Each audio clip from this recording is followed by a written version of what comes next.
I, Joseph Ejercito Estrada, President, Republic of the Philippines, with the nation, the world, and God as my witness, do hereby reaffirm my unwavering commitment to democracy.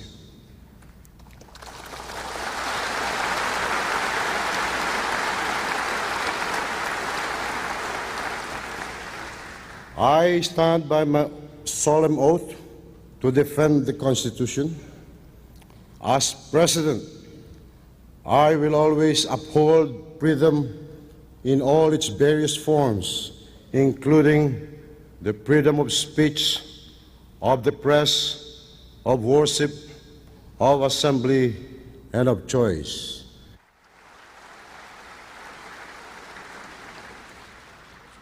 None of these freedoms are under threat. Those who fear the loss of freedom do not share my faith in the strength of our Constitution, in the sturdiness of our institutions, in the passion of our people to preserve their freedom, and in their determination and power to defend it. Freedom may have been lost before. It will never be lost again.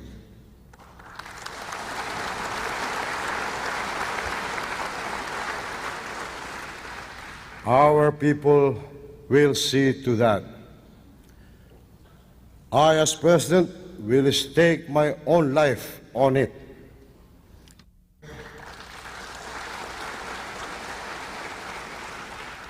Yet may I remind our people that liberty without responsibility is license, that freedom does not confer the right to violate the law or the rights of others, that freedom without responsibility is the formula for chaos, anarchy, and lawlessness. The paranoid will take that last statement as a hidden threat. The rest will say it as a self-evident principle accepted throughout the ages and needing neither apology nor defense. Yet, given a choice between freedom and restraint, I will choose to err on the side of freedom.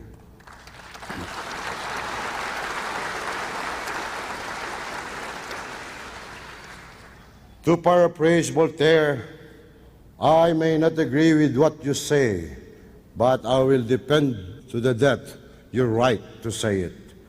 But that does not mean I waive the right to argue with you. That is as much my constitutional right as it is yours. Let all doubts be erased. Democracy, freedom, and the Constitution are alive and well in this country.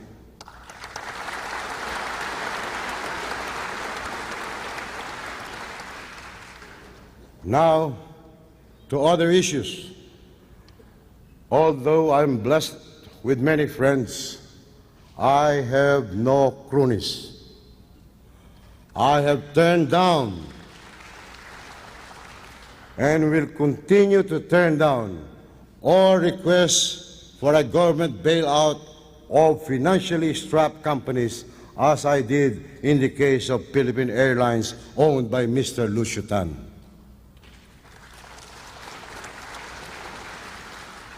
The sequestered shares of Mr. Eduardo Cojanco Jr. in San Miguel Corporation are under litigation and will stay as such until the case is resolved.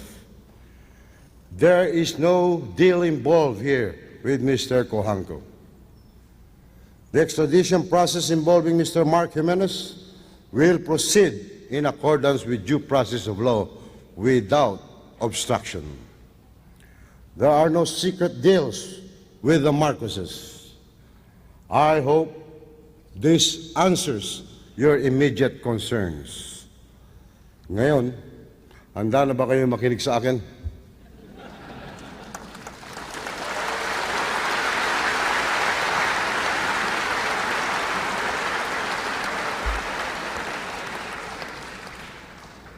Ako'y nagagalak ipahayag sa inyo na ang ating bansa ay nakaahon na sa krisis ng Asia.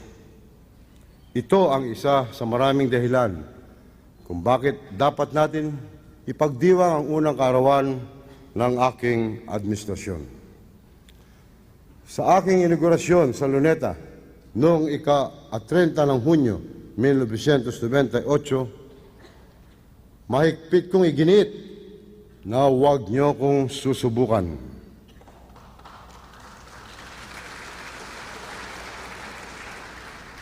Ngunit ang sumubok sa akin ay hindi ang taong bayan, kundi ang matinding bagyo na tumama sa ating ekonomiya. Nang ako'y hinirang na maging kapitan ng barko ng ating sambayanan, ito ay kasalukuyang palubog na nasa maalong dagat ng Asian crisis.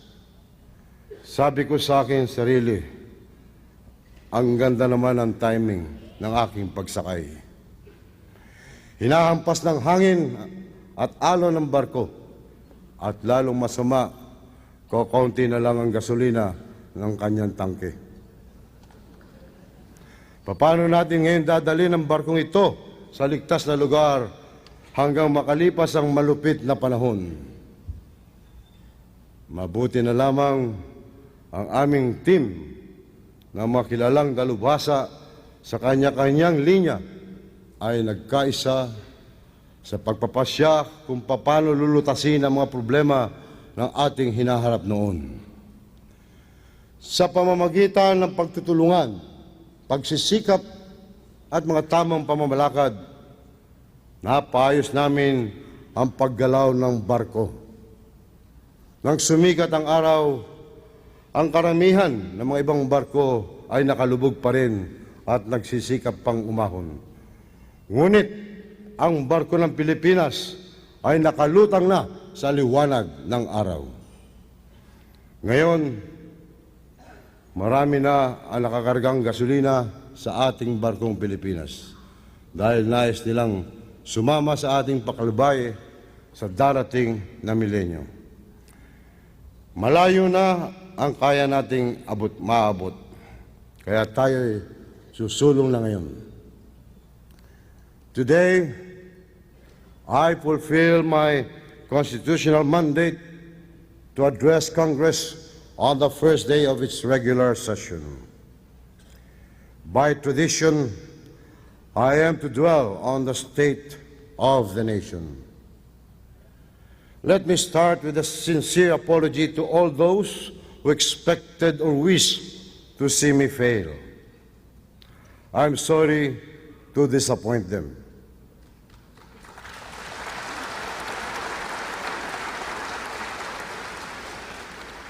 I am pleased to report that our nation is rising, growing, and strengthening.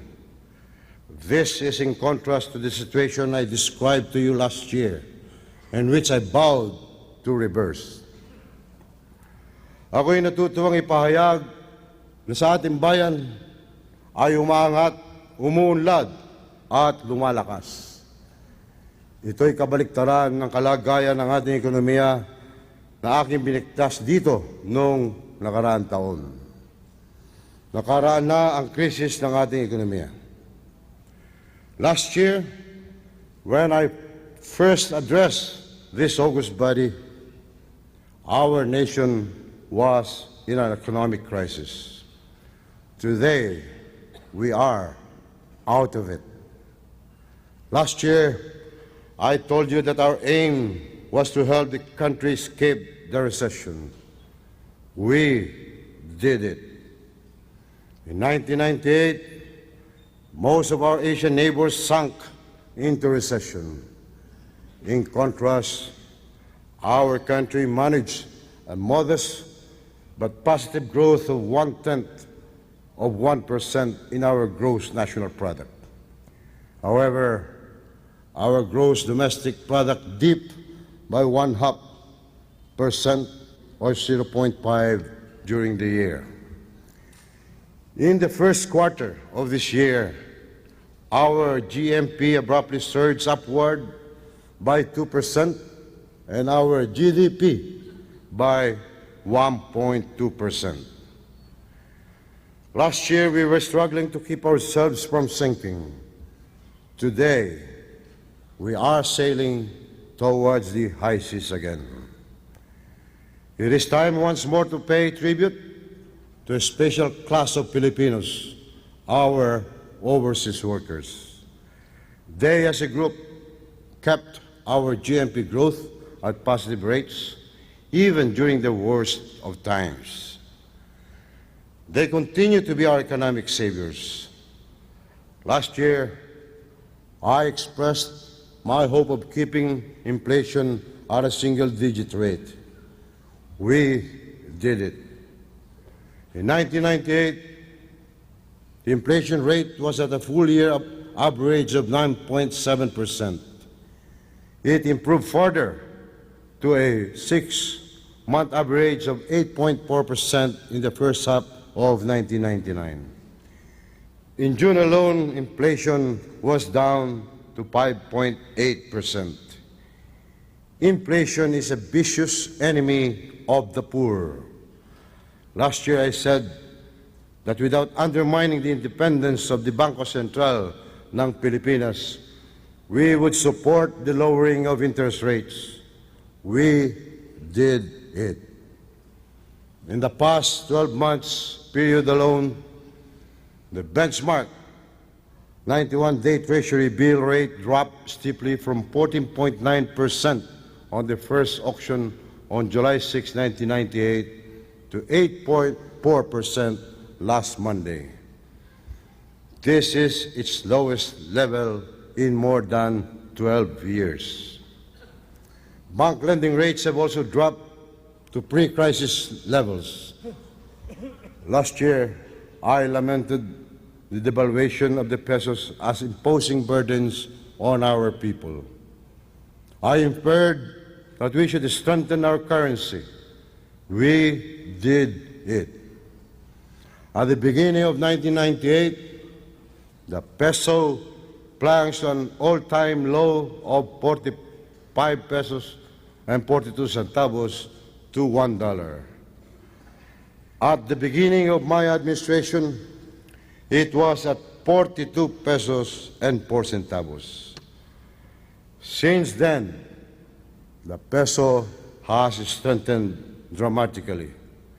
It has stabilized within a range of 37 to 39 to the dollar. This was achieved largely by leaving the market alone. And the market responded with a show of confidence. It sent billions of dollars of loans, investments, and exports orders to the Philippines. The Bangko Sentral intervened only occasionally to prevent wild swings and to forestall speculative attacks, not to set the trends or levels of the exchange rate. Last year, I committed to more effective and efficient tax collection. We did it. Despite the ravages of the Asian crisis on tax collections, total revenues amounted to 462 billion in 1998, of which tax revenues constituted 416 billion or 4 billion pesos higher than in 1997.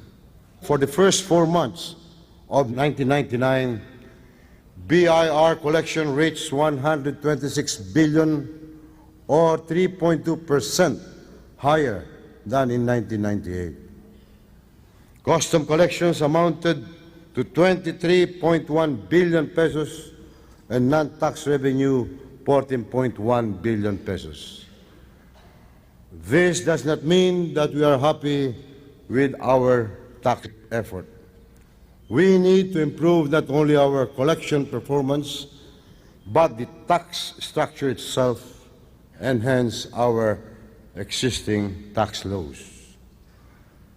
Last year, we found the government in a deeper fiscal hole than the public had been made to believe.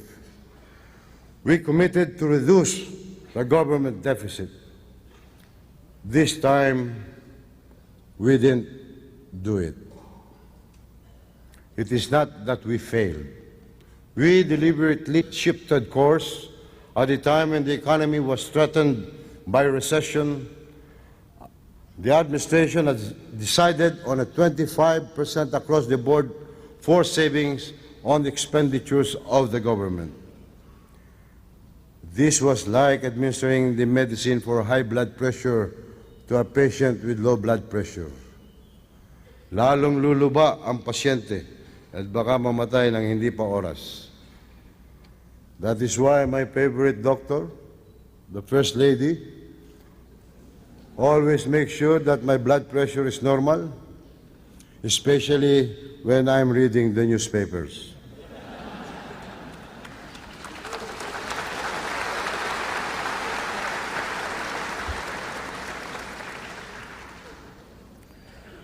We scrapped the forced cutbacks and did exactly the opposite. We not only ensured that public services would continue at adequate levels, we also engaged in various pump priming. Our aim was not to save but to spend. This was to counteract the slowdown in private consumption and investment expenditures. In other words, to raise the country's declining blood pressure rather than let it sink further. Our logic was simple. A time of growth and threats of inflation calls for balanced budgets or surpluses to prevent further inflation. But a time of recession and deflation calls for budget deficits to jumpstart a recovery. Thus, towards the end of 1998, we increased the budget deficit to 50 billion or 1.8% of the GNP. For the first time, and for the first 5 months of 1999, we incurred as planned a deficit of 45.3 billion pesos, is still within the 1999 program deficit of 68.4 billion pesos, or 2.2% of target GMP. For the next 2 years, we intend to reduce our deficit to 1.1% and 0.4% of GMP, and eventually attain a balanced budget in the year 2002 and surpluses thereafter. In other words, I will not end my term with a deficit.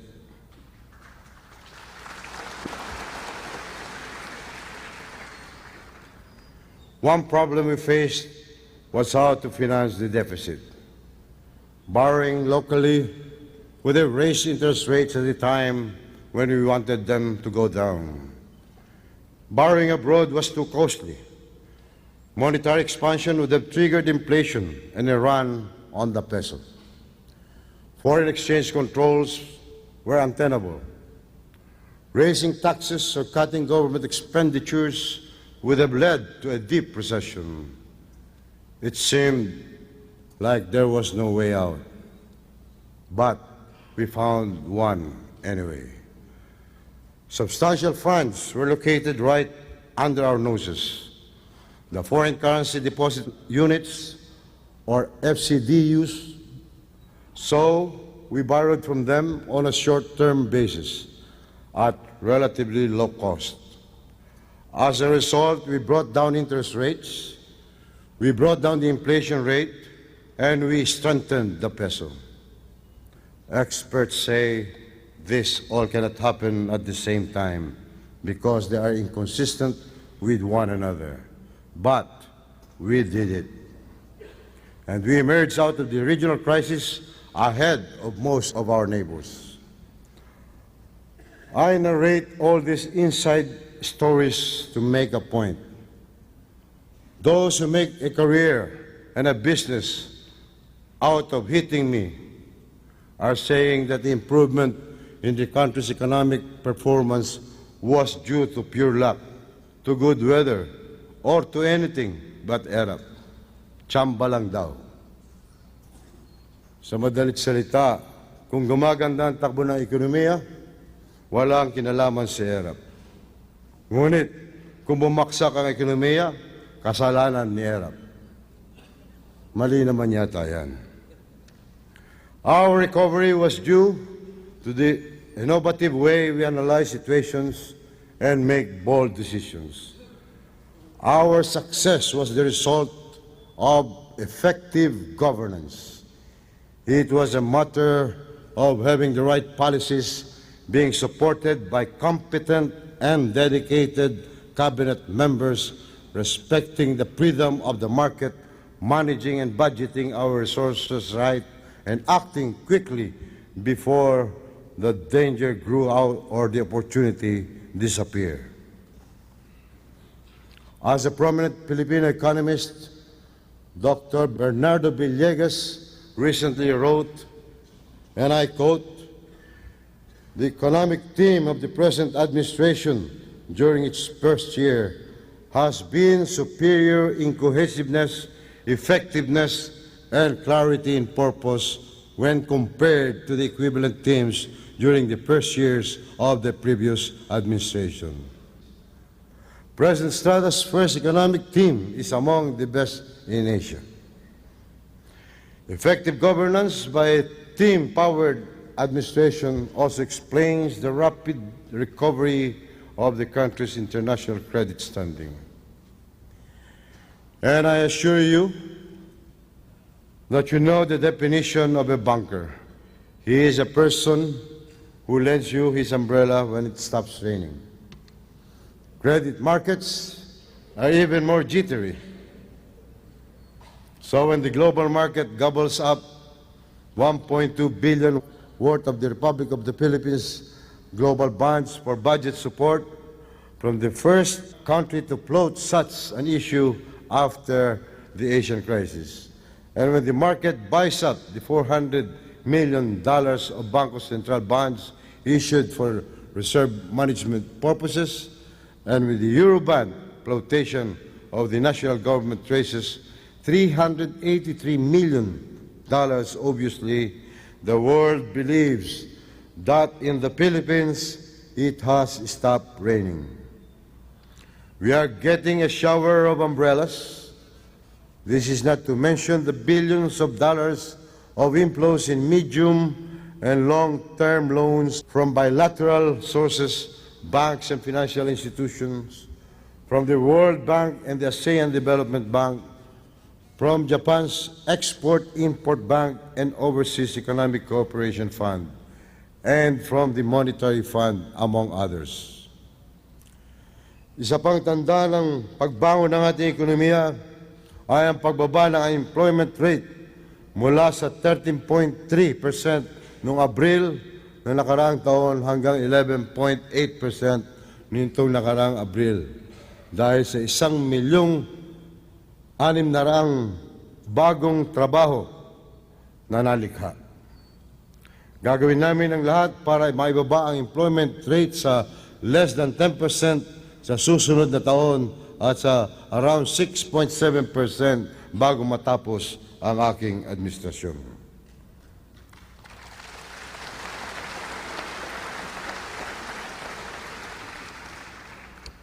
Ang ating target ay makalikha ng mula sa 6 na milyong hanggang 6 na milyon at 400,000 trabaho sa buong panahon ng aking panunungkulan.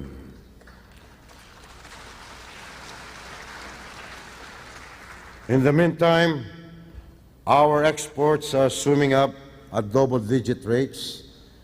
Our balance of current accounts are in surplus, and our gross international reserves are at all-time high, currently amounting to $14 billion.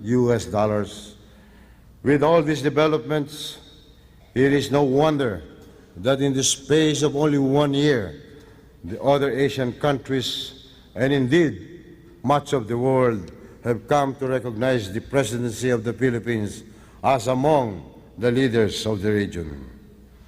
This is indeed a long way from the skepticism that greeted this presidency when it began.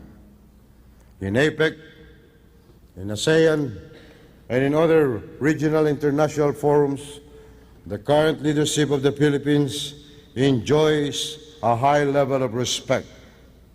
Our international prestige is on the rise.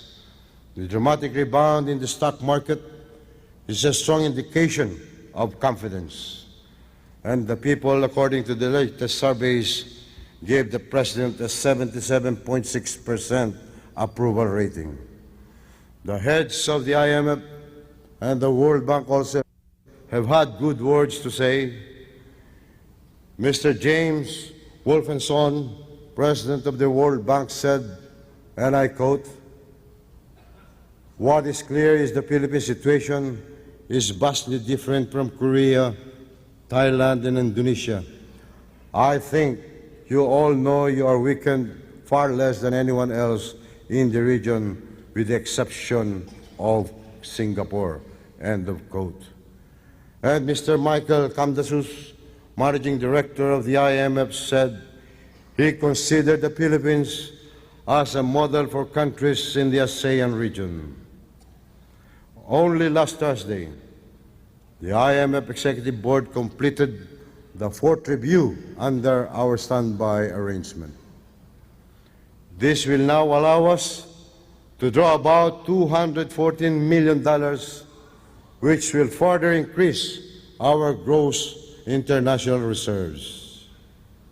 The IMF Executive Directors also praised the Bangko Sentral, headed by Governor Gabriel Singson, for the successful implementation of monetary policy through the turbulence of the past 2 years. It is ironic that while foreign experts and the foreign press have good reviews of our performance, and while investors pour money into our economy, some quarters in our local media are undermining confidence in our country. Samantalang ang mga dayong ekonomista at manunulat ay pinupuri ang pag-ahon ng ating ekonomiya, ang ilan naman sa ating mga periodista ay siyang unang sumisira dito ng walang basihan. Let me make this clear. My vision is not just the alleviation of poverty, but its ultimate eradication. Alleviation is temporary. Eradication is permanent. Alleviation is limited. Eradication is total. The proper response to the problem of poverty is not superficial treatment, but total structural change. Hindi maaaring puksain ang kahirapan sa pamamagitan ng patapal-tapal at papahid-pahid lamang. Kailangan ay baguhin ang buong sistema. Ang ating pagkilos para maging moderno ang ating agrikultura, para tumaas ang ani ng ating bukirin at pangingisda at dumami ang mga industriya sa kanayunan ay isang paraan hindi pa nasusubukan gawin ng anumang administrasyon. Nakapaloob dito ang paglalaan ng sapat na pondo para sa produksyon ng pagkain, food security, irrigation, farm-to-market roads at post-harvest facilities. Nitong nakarang taon, nabigyan natin ng patubig ang mahigit na 20,000 hektarya ng lupa at nakapagtayo tayo ng 250 kilometro ng farm-to-market roads. Sisiguruhin natin na makukuha ng tulong pinansyal ang ating magsasaka, mangingisda at maliliit na negosyante. Palalawakin natin ang mga lupang sakop na irigasyon mula 47.2% noong 1998 hanggang 63% sa taong 2004. This past year, we laid the foundation for the full implementation of the Agriculture and Fisheries Modernization Act. This law aims at transforming our agriculture and fisheries into technologically advanced and globally competitive sectors. Recently, I ordered that the importation of equipment, machinery, and other inputs of agriculture be allowed at zero tariff as authorized by this law.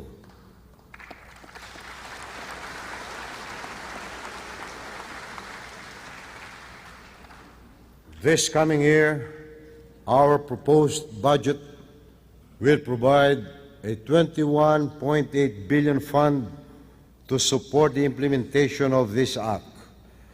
Our war on poverty is also in the emphasis on expanding the linkages between farms and markets and between rural and urban areas through roads, power, transport, telecommunication, and other infrastructure. Last year, we built or upgraded 582 kilometers of roads and 10,069 linear meters of bridges. We provided electricity to 1,221 barangays. We installed 165,000 new telephone lines. Our target is to see 100% of our national arterial roads paved and 100% of our bridges made permanent by the end of my term.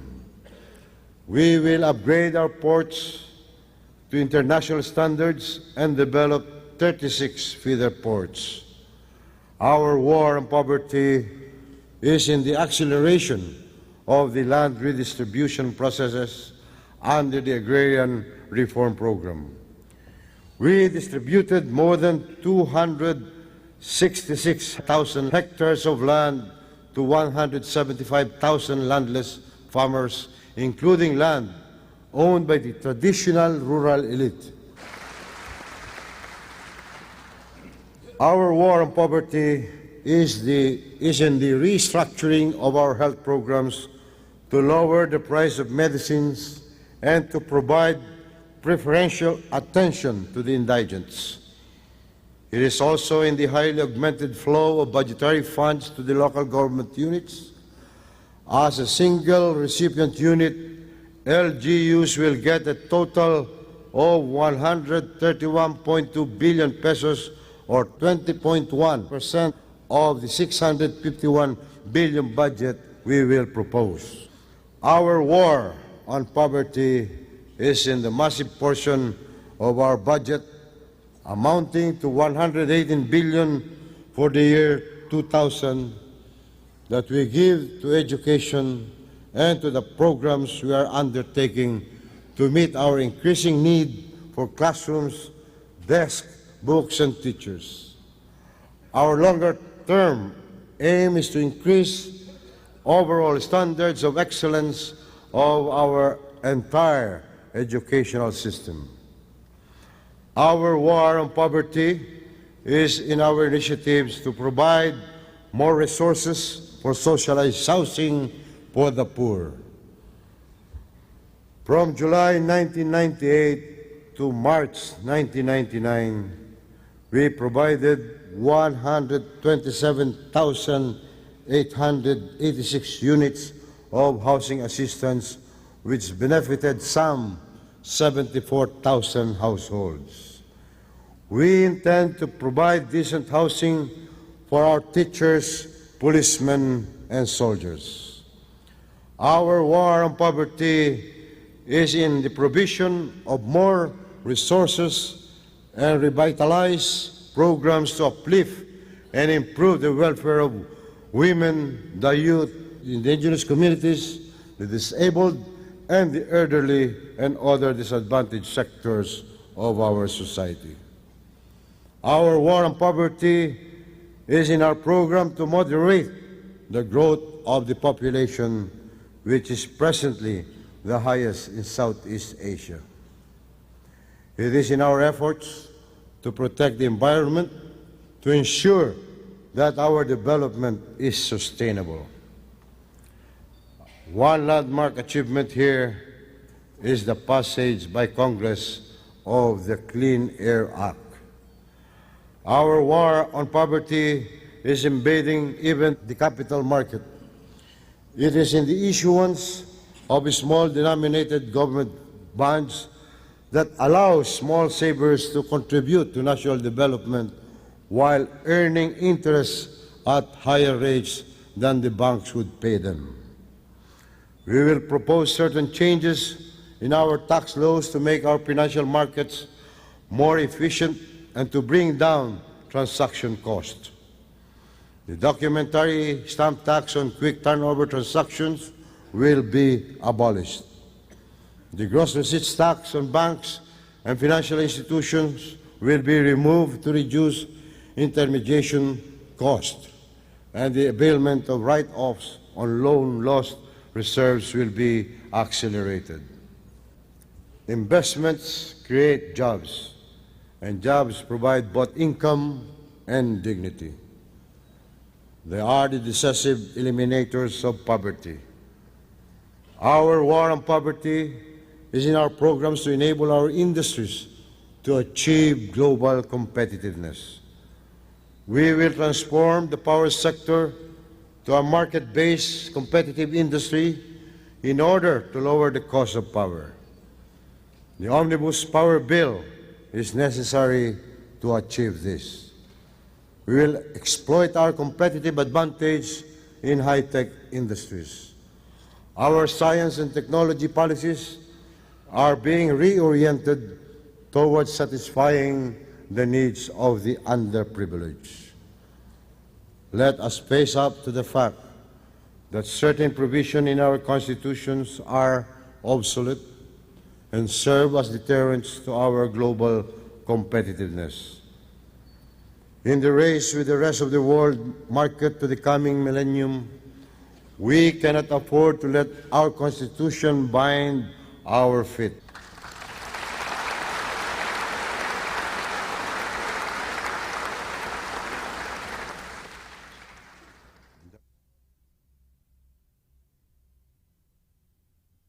It is now time for us to identify which parts needs to be improved. Some are economic. They should be made effective as soon as possible. Some are political. They should be rewritten in a way that will not allow the incumbent officials to benefit from them.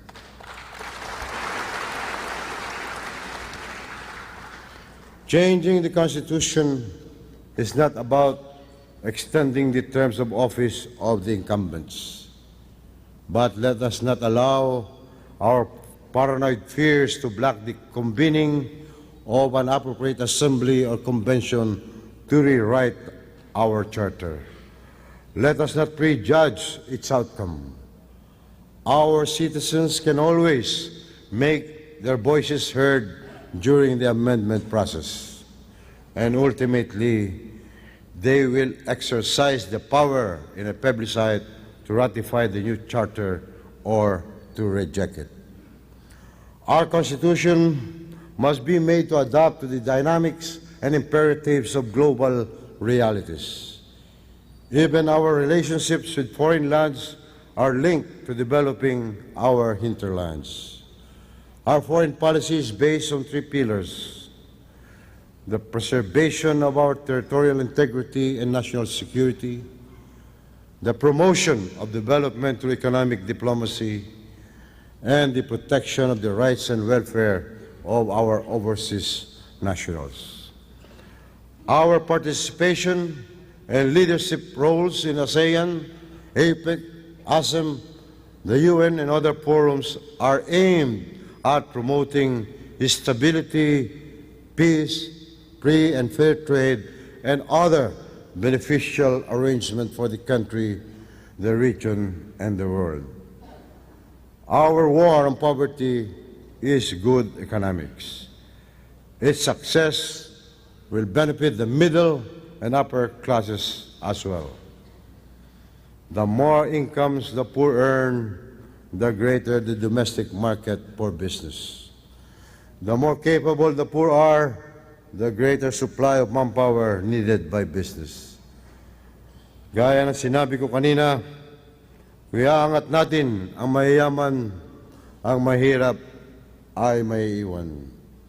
Ngunit, Kung iangat natin ang mahihirap, ang lahat ay aangat.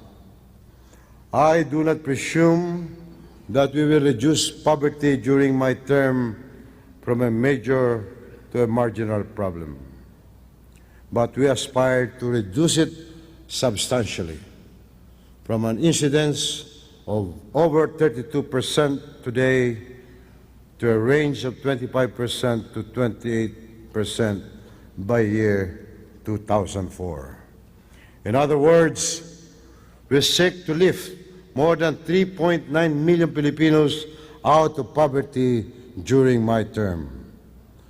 We also hope to lay the foundation and launch the initiatives that will make the process irreversible even beyond my term. It is also time to put the so-called Marcos wealth in the service of the economy, of the people, and particularly of the poor.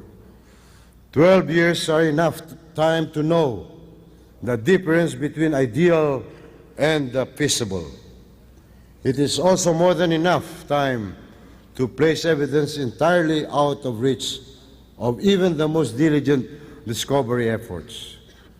We do not know the size of the Marcos wealth up to now, and no judgment has ever been rendered that any of it is ill-gotten. Shall we wait forever? The more we wait, the more the returns of their wealth accrue to the Marcoses and the foreign banks, and none to the Filipino people. The earlier we acquire a substantial part of it, the sooner the returns accrue to the country. Any transfers of the Marcos wealth will augment the country's resources for fighting poverty. Ang isa pang balakid sa digmaan laban sa karaltaan at sa kaunlaran ng buong bayan ay ang rebellion ng ilan sa ating mga kababayan. Sila ay matagal na nang iniwan ng kanilang mga leader upang magpasarap sa ibang bansa. Doon nila tinutulak ang insurgency by remote control. Ako'y nakikiusap sa ating mga rebelde na naiwan dito.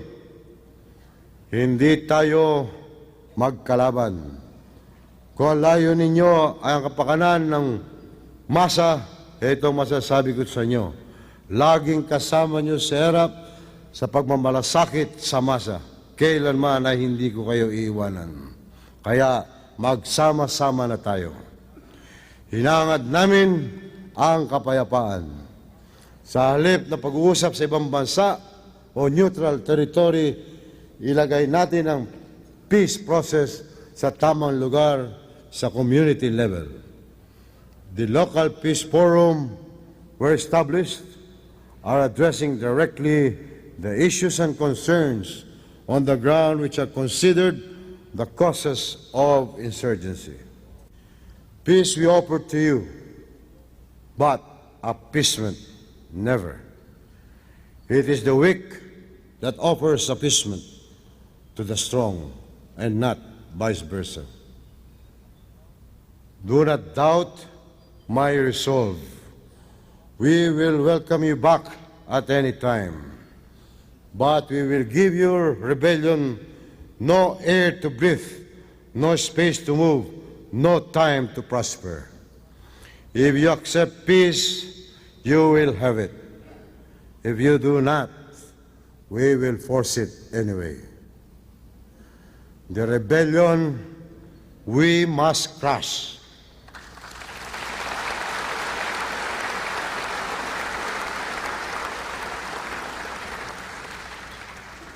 The rebels we must save unless they persist in their rebellion. Those who refuse to be saved will imbibe the full force of our laws and the full might of our forces. Hindi bine-baby ang rebellion, pinipisa.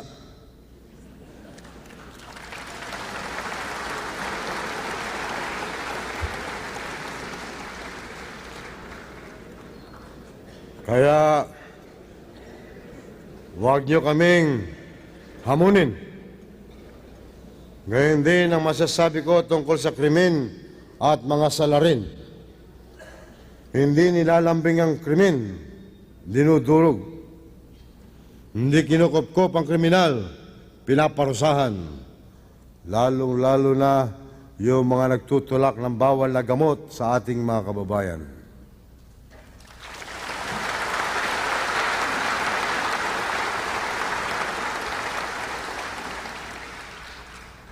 Si 70% ng krimen ay nagmumula sa paggamit ng droga.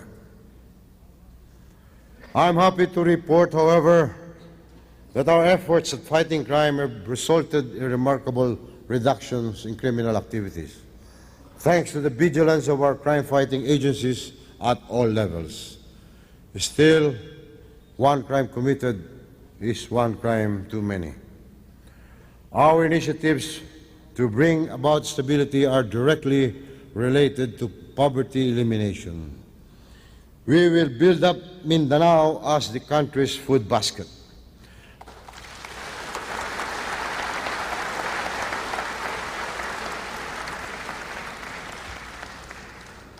But we can only succeed if an environment of political tranquility is established there.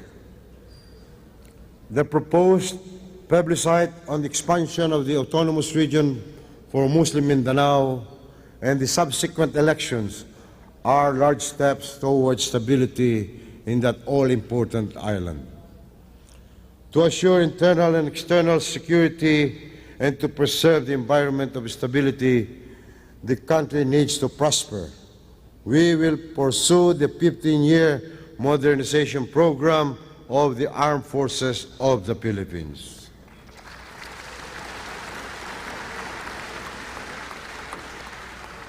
We intend to make our military and police forces among the most modern in the region. That is the vision.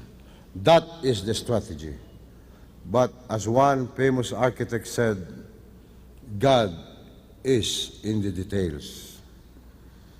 The concrete specifics that will make our vision real are contained in the array of plans, programs, and projects to be implemented in the next 5 years by various government departments, agencies, and corporations, and by local government units. I cannot in this address enumerate them all. They will be presented in more detail, first in our forthcoming medium-term Philippine Development Plan for 1999 to 2004, which we call Angat Pinoy 2004. Second, in the 621 billion peso budget for the year 2000, which I am submitting to Congress today. And third, in our legislative agenda. The list of our proposed bills will also be submitted to Congress today, together with the printed version of this address. I earnestly ask our legislators to support us by passing these bills and by harmonizing every Appropriations Act they will pass with Angat Pinoy 2004. To sum up, we have emerged from the Asian crisis. We are now in our pursuit of our vision of a prosperous and a poverty-free Philippines. The future is for us to shape. The conditions are positive. Our exports are surging up. Our rice and corn harvests are bountiful. Our banking system is among the strongest in Asia. The peso is stable. Interest rates are low. And inflation is low. The figures for the second quarter are not yet out, but I'm confident that our GMP will grow by at least 2.4% and our GDP by at least 2%. As to those who continue to distract me from pursuing my vision, I take my cue from Abraham Lincoln, who said, and I quote, "If I were to try to read much less answer all the attacks made on me, this shop might as well be closed for any other business. I do the very best I know how, the very best I can, and I mean to keep doing so until the end. If the end brings me out all right, what's said against me won't amount to anything. If the end brings me out wrong, the angel swearing I was right would make no difference. End of quote. According to the surveys, millions of Filipinos are saying, I am right. Between Lincoln's 10 angels and the millions of my own countrymen, I choose to believe my countrymen.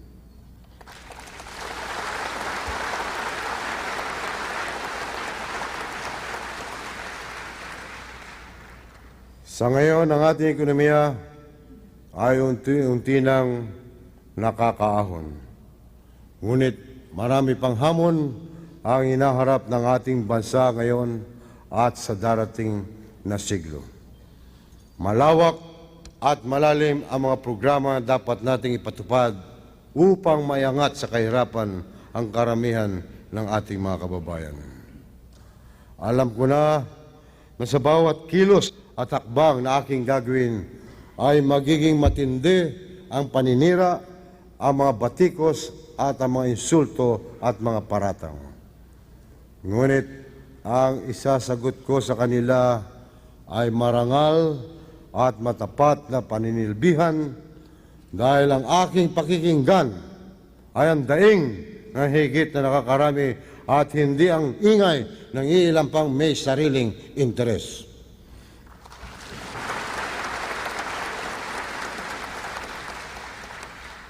Para sa akin, ito ang mabigat na hamon sapagkat ang kapalit nito ay ang kinabukasan ng ating lipunan. Muli, ako'y nananawagan sa lahat ng ating mga kababayan na tayo magkaisa at magsikap para sa ating kaunlaran, katahimikan at magandang kinabukasan. Maraming salamat po sa inyo lahat.